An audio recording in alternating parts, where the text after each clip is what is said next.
Salut les CM2, on va travailler sur les divisions avec reste, on va estimer un quotient. On te demande de réaliser cette division, 269 divisé par 38. À première vue, ce n'est pas une division super agréable à faire. Peut-être que certains se seraient dit, bon, on n'a qu'à la poser. Alors regarde ce qui se passe si on la pose. Je vais essayer de partager mes centaines, je ne peux pas.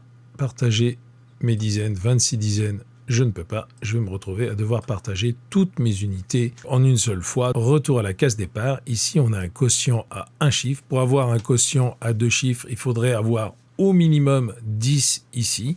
Et 10 fois 38, ça fait 380. C'est plus petit que 269. Donc voilà une division qu'il est déjà inutile de poser. Alors, partager 269 en 38, diviser 269 par 38, c'est chercher combien de fois on pourra mettre 38 dans 269. On pourrait se dire, on n'a qu'à monter la table du 38 et on trouvera la solution. Et c'est vrai, on pourrait faire 38 fois 1, 38 fois 2, 38 fois 3, 38 fois 4, fois 5, fois 6, fois 7, fois 8, fois 9, et se rapprocher le plus de 269.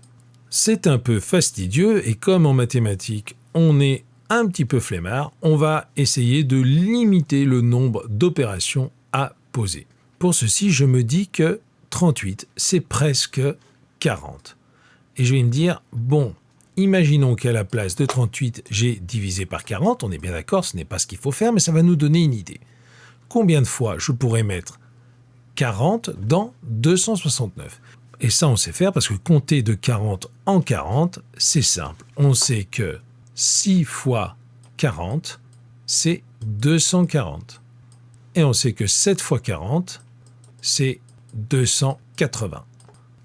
40, on peut le mettre 6 fois dans 269.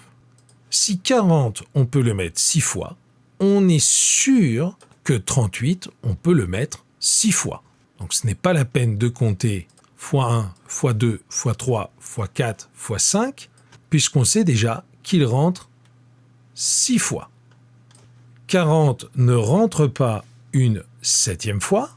Par contre, 38, c'est un peu plus petit. 38 rentrera peut-être. On sait donc que 38 va forcément rentrer 6 fois. Peut-être qu'il rentrera 7 fois.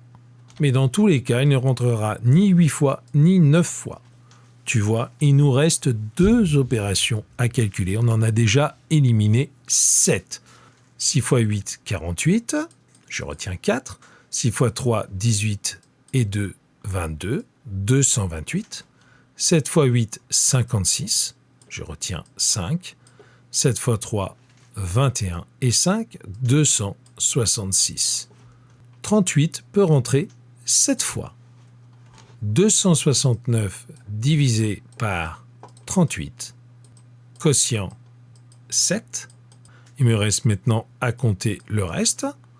On va donc chercher ce qui manque pour aller de 266 à 269. Alors évidemment, on pourrait faire 269 moins 266, mais tu comprends bien que ça se compte de tête.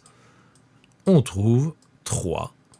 3, c'est ce qui manque pour aller de 266 à 269. Quotient 7 reste 3.